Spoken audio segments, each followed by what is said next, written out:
రాజన్న సిరిసిల్ల జిల్లా వేముల పట్టణంలోని వివేకానంద హై స్కూల్లో కృష్ణాష్టమి వేడుకలు ఘనంగా జరిగాయి. ఈ సందర్భంగా స్కూల్లో ఉట్టి ఏర్పాటు చేసి విద్యార్థులు ఉపాధ్యాయులు ఉత్సాహంగా ఉట్టి కొట్టే కార్యక్రమంలో పాల్గొన్నారు. ముందుగా చిన్న పిల్లలను చిన్ని కృష్ణయ్యలుగా అలంకరించారు. అలాగే విద్యార్థులచే సాంస్కృతిక కార్యక్రమాలు నిర్వహించారు. ఈ కార్యక్రమంలో స్కూల్ కరెస్పాండెంట్ గడిల ప్రసాద్, విద్యార్థులు తదితరులు ఉన్నారు.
వివేకానంద ఉన్నత పాఠశాలలో 10వ తరగతి చదువుతున్నాను.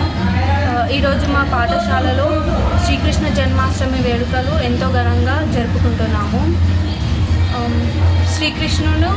శ్రీకృష్ణుని జన్మస్థలం ఉత్తరప్రదేశ్లోని మధురాలో జరిగినట్లు పురాణాలు చెబుతున్నాయి. ప్రతి సంవత్సరం శ్రీకృష్ణ జన్మాష్టమి వేడుకలు మా పాఠశాలలో ఎంతో ఘనంగా నిర్వహించుకుంటాము. దేవకి వసుదేవతుల 8వ సంతానం శ్రీకృష్ణుడు. అందరికీ శ్రీకృష్ణ జన్మాష్టమి శుభాకాంక్షలు. ఈ శ్రీకృష్ణాష్టమిని మనము శ్రావణ బహుళపద అష్టమి నాడు రోహిణి నక్షత్రంలో మనం కృష్ణుని యొక్క జన్మదిన వేడుకను జరుపుకుంటాము. ఈ జన్మదినాన్ని పురస్కరించుకొని మా పాఠశాలలో ఈరోజు చిన్నారి పిల్లలంతా కూడా చక్కటి వేషధారణతో శ్రీకృష్ణుడు రాధా గోపికలతో అలరిస్తూ ఈరోజు చక్కటి నృత్యాలతో వేడుకను జరుపుకుంటూ ఉన్నాము. ముఖ్యంగా శ్రీకృష్ణుడు దేవకి వసుదేవుల యొక్క కుమారుడు. తను కేవలము దేవకికి పుత్రుడుగానే ఉండకుండా లోకాన్ని ఉద్ధరించడానికి ప్రజల ముందు ఉండాలనేటువంటి ఉన్నత లక్ష్యంతో తను సామాన్య పౌరుడిగా, అంటే ప్రజల్లో సామాన్యుడిగా ఉంటూ తన యొక్క చిలిపి చేష్టలను మరియు ప్రజలకు ధర్మాన్ని తెలియజేసినటువంటి మహనీయుడు శ్రీకృష్ణుడు.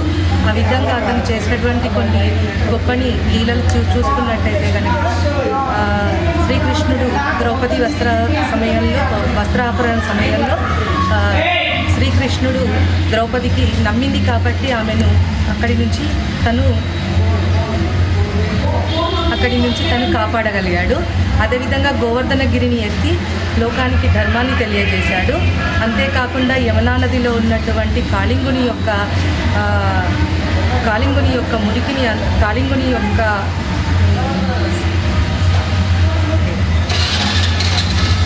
యమునా నదిలో ఉన్నటువంటి కాళింగుడిని కూడా హతమార్చి యమునా నదిని శుద్ధి చేసినటువంటి వాడు శ్రీకృష్ణుడు. కాబట్టి అలాంటి శ్రీకృష్ణుడు ప్రపంచానికి అంతటికీ కూడా ధర్మాన్ని తెలియజేస్తాడు. ఆ ధర్మాన్ని మనం ఆచరిస్తూ